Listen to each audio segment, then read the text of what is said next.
Bienvenidos y bienvenidas a este nuevo foro de divulgación. Hoy nos acompaña David Martínez, coordinador de los Centros de Excelencia de Formación Profesional en Aragón, desde la Dirección General de Planificación, Centros y Formación Profesional. Bienvenido, David. Bienvenido, gracias. Bienvenido a nuestro espacio InTV. Hoy lo primero, agradecerte que hayas aceptado nuestra invitación y darnos la oportunidad de dar a conocer las actuaciones que se hacen desde los centros de excelencia en formación profesional.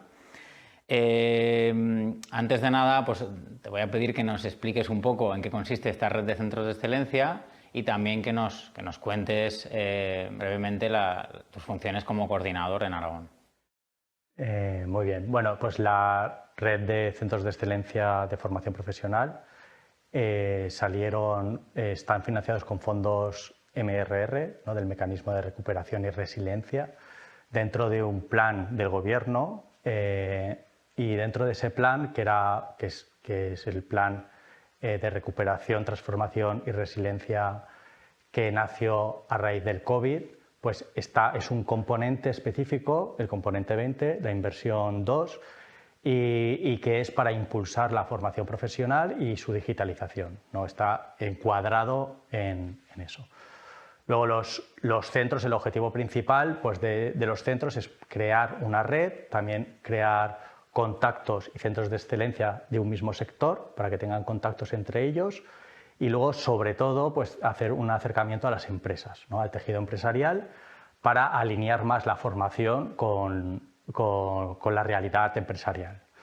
Entonces, eso en realidad se hace naturalmente pues, ejecutando los proyectos que se comprometen los centros de excelencia por ser centros de excelencia y recibir la subvención.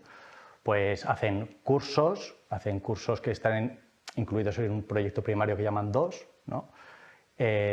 Hacen cursos está incluidos todo el profesor, está incluido el profesorado, puede participar profesorado de otras comunidades autónomas, de hecho el 80% tiene que ser de otra comunidad autónoma.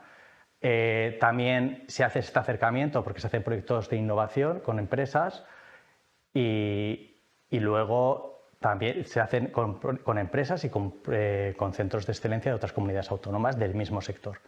También se hace una detección de perfiles profesionales y una propuesta de revisión curricular.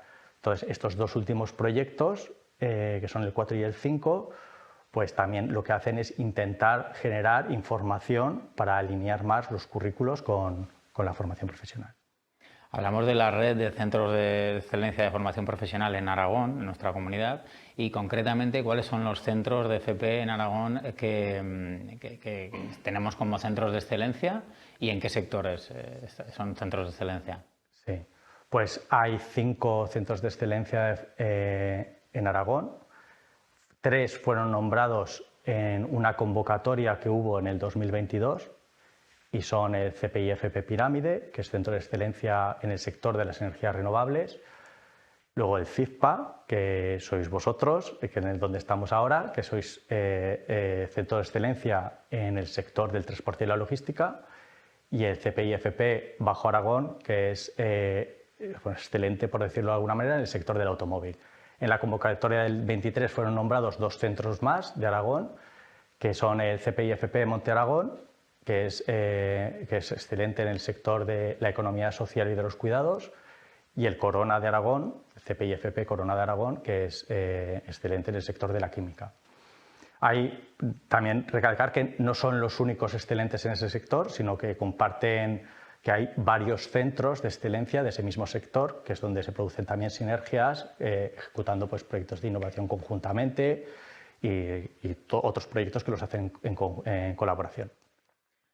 Es evidente con todo esto que comentas que estos centros están liderando, ¿no?, una apuesta clara por la innovación en cuanto a metodología, en cuanto a tecnología disruptiva, y están generando unos ecosistemas, ¿no?, que se dice ahora, de contacto con las empresas. Pero en concreto, ¿puedes nombrarnos algún ejemplo de alguna acción concreta en estos centros que sea destacable? Sí, bueno, hay una dotación importante para lo que son los proyectos de innovación, ¿no? También los cursos creo que son es que han realizado más de 10 cursos, entonces, entre todos los centros, que son cursos que están dotados económicamente y son a destacar.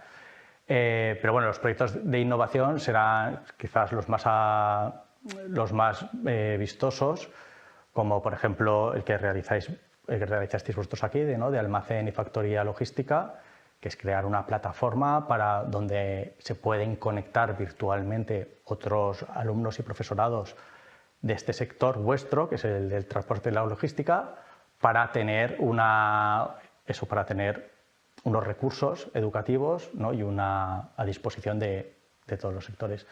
El Pirámide, por ejemplo, también con la Fundación del Hidrógeno de Aragón, que también colabora con ellos, pues ha querido, uno de sus proyectos es el del hidrógeno, y es hidrógeno verde para la formación profesional, y acerca un poco esta realidad, esta nueva combustible, ¿no? O esta nueva energía renovable, pues a la formación profesional, ¿no? Y hacer algunas prácticas, generar recursos didácticos, porque al final muchos de los proyectos de innovación pues desembocan en recursos didácticos. Por nombrar un poquito uno de cada centro, ¿no? El Bajo Aragón ha creado una digiguía, ¿no? Un proyecto que tiene, todos hacen más de un proyecto, una digiguía que es una guía de recursos didácticos y la pone a disposición para que todos los centros de su sector pues tengan accesible o conocimiento de todos esos recursos, en qué consisten, y un poco una valoración de los centros de excelencia sobre esos recursos. El de química, acabo ya con los del 23, el de química pues está creando cápsulas formativas de realidad virtual, por si trabajan con productos peligrosos o con procedimientos de análisis que implican equipos caros que no pueden tener los centros educativos, pues están haciendo cápsulas formativas. Y los del Monte Aragón, que son en el sector de la economía social y de los cuidados, pues están acercando la tecnología para combatir la soledad, la soledad de las personas, que lo hacen en colaboración con los ayuntamientos y siguen líneas de actuación que también vienen de Europa y que convergen también con los centros de excelencia para llevar proyectos a cabo. La verdad es que un poco ligándolo todo, ¿no? Como decías desde un principio, que lleva todo ese proceso, ¿no? Desde la detección de necesidades en el sector, tanto de formativas como de perfiles emergentes. Se hace una estrecha colaboración, como decías, también con el sector productivo, y a partir de esa investigación, ¿no? y se aplica en proyectos de innovación y finalmente termina en recursos interesantes que se puede llevar al aula, ¿no? Tanto al profesorado como al alumnado, y que tengan esa facilidad para aplicarlo. Eso en cuanto a los centros de excelencia y que se genera esa red. Pero los centros que no son centros de excelencia, son centros de formación profesional y que tienen estas familias profesionales en las que se trabaja en estos centros de excelencia, ¿en qué se pueden beneficiar de estos centros de excelencia, de estas actuaciones? Bueno, estos centros, por un lado, pueden disfrutar de los cursos que ofrecen los centros de excelencia y de su sector, no solo los de la propia comunidad, sino de su sector de otras comunidades autónomas. Luego también, por otro lado, en esos cursos se generan recursos didácticos que luego terminan perteneciendo a toda la red del sector. Y también los proyectos de innovación, como tú has dicho, pues desembocan en recursos didácticos que también en principio están compartidos y accesibles para todos los centros de formación profesional de toda España, porque también las colaboraciones se hacen y se generan entre todos los centros de excelencia, ¿no? Algunos no está limitado a los centros de excelencia, a veces participan más centros de formación profesional en los proyectos de innovación. Y luego también la propuesta de la detección de perfiles o la detección de necesidades formativas, que es el proyecto primario 4, y las propuestas de revisión curricular, pues al final es una información que hace falta que esté en la mesa para luego que se trabaje sobre ella, está a disposición del Ministerio, porque ya se ha generado esa documentación en todos los sectores, y eso lo que hace va a terminar beneficiando a la formación profesional en general, va a mejorar la formación, ya que va a haber una formación más adecuada para esa profesión, ¿no? Entonces,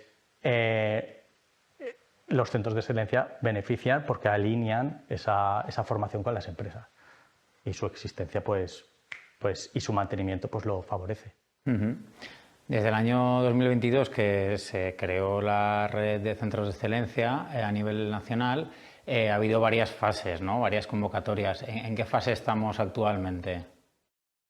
Bueno, ha habido 3 convocatorias, la del año 22 y 23, que fueron para la creación de los centros de excelencia. Se crearon en España 66 centros de excelencia, 5 en Aragón, está bien la proporción, y luego la convocatoria de 24 es una convocatoria del mantenimiento de los centros, o sea, se ha dotado económicamente con menor cuantía, pero a los 66 centros y se mantienen. Entonces, luego hay 2 fases, ¿no? En las convocatorias de creación, que es la del 22 y 23, se abordó una primera fase que no está en la del mantenimiento, en la del 24, y esa primera fase era un poco la adaptación de los centros, ¿no? Es la dotación de tecnología, digitalizar los centros, la adaptación de espacios para la aplicación de nuevas metodologías, y esa fase concluyó con la convocatoria del 22-23, que ya han finalizado, y los centros han podido adaptarse a una nueva realidad, ¿no? Más digital y con nuevas metodologías. También se abordaron en esta convocatoria de creación de los centros, se abordaron el proyecto primario 2, porque el que he nombrado de adaptación era el 1, que eran los cursos, se abordaron los proyectos de innovación, se hicieron más de 10 cursos, se hicieron más de 10 proyectos, y luego también se generaron toda esa propuesta, esa detección de necesidades formativas y esa propuesta de revisión curricular para todos los sectores. Eso ahora se mantiene en la convocatoria del 24, donde hay un poco más de flexibilidad a la hora de abordar los proyectos según las necesidades de cada sector, y todos siguen en general con los proyectos de innovación, y aparece un nuevo proyecto primario, que es el 6, que es para la incorporación de tecnología disruptiva en la formación profesional, que es, claro, ya llevar un poco todo ese trabajo, un poco llevarlo a las aulas. Muchas gracias, David, por habernos acompañado hoy en este espacio. Muchas gracias a todos por haber estado en este foro de divulgación. En el próximo esperamos traeros otro tema de interés para la formación profesional y también para vosotros.